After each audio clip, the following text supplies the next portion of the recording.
Hey folks, this is Ben Gilbert here with Engadget, and this is Nintendo's Wii U. The Wii U is finally here, officially ushering in the next console generation long before Microsoft or Sony even announced their next systems. For a base price of $300, consumers can control everyone's favorite superhero plumber in high definition, a first for Nintendo and its stable of mega properties. Of course, it wouldn't be modern Nintendo hardware without a bizarre twist.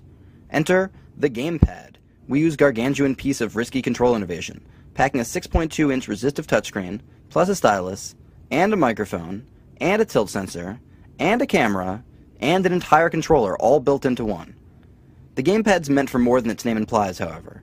It can be used as a universal TV remote, a screen for viewing media, and an internet browser, among many other things. It's the Gamepad and its myriad non-gaming uses that the Japanese company is hoping will sustain its market dominance. But is HD Mario and a quirky controller enough to keep the masses interested? The console itself is sleek, small, and sharp. Its glossy finish sure loves fingerprints, dust, and hair, but looks great right out of the box. At just under 11 inches, it's significantly longer than its predecessor, but otherwise very similar.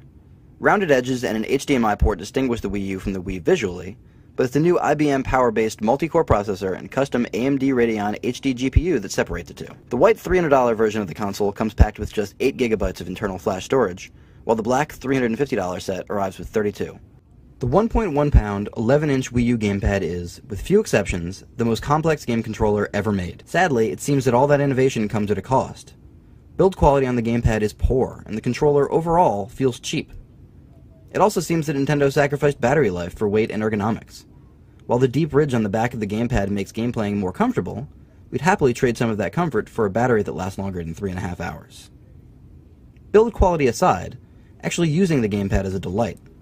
In terms of software, Nintendo hasn't made any dramatic changes to the bland, basic interface it introduced last generation. Movable tiles represent various games and apps, while the console's Wara Wara Plaza is filled with friends' Miis and a new variety of online functionality. Nintendo's Miiverse builds forums around individual games for online discussion, bragging, and assistance, though they were predictably filled with lewd images from users and off-topic messages soon after going online. Nintendo promises strict moderation of this service, and we've already seen plenty, but it's hard to imagine how Nintendo will catch everything. The Miiverse is also where you'll send friend requests and track the progress of your friends across various games. As the Wii U has no console-wide trophy or achievement system, bragging rights are relegated to Miiverse posting. The console's digital storefront, the eShop, is thankfully much improved over its 3DS iteration. Finding content is easy and quick, as is making purchases. Bizarrely, like Sony's PlayStation 3, the Wii U parses file downloads from installs, and nothing can be done while a game installs. Here's hoping Nintendo streamlines the process in future UI updates. The Nintendo Network provides the backbone for Miiverse, and also parses out your friends list for in-game browsing.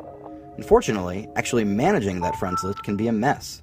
Friends can be registered through the list, though a request won't show up on your friend's console unless you send a separate friend request through Miiverse.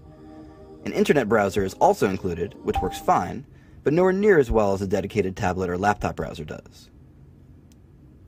While the online functionality currently in Wii U is a huge step forward compared with Nintendo's last effort, it still doesn't even match that of Microsoft's Xbox 360 or Sony's PlayStation 3. Nintendo's Wii U is a system full of promise and innovation, but not one we can recommend to everyone. Longtime gamers will love the innovation Wii U's gamepad brings to bear, while mainstream converts from last generation's Wii are likely to be puzzled by its complexity. With mainstream offerings like Nintendo TV not available at launch, and delays simultaneously affecting various media streaming apps, not to mention the total lack of an on-demand store, it's hard to imagine the intended audience for the console as it currently stands. Outside of the most dedicated gamers, of course. Unfortunately, even some of those folks will be turned off by the half-baked online and lackluster gamepad battery life. We really like using the Wii U, but Nintendo has to finish it before we can suggest you pick one up.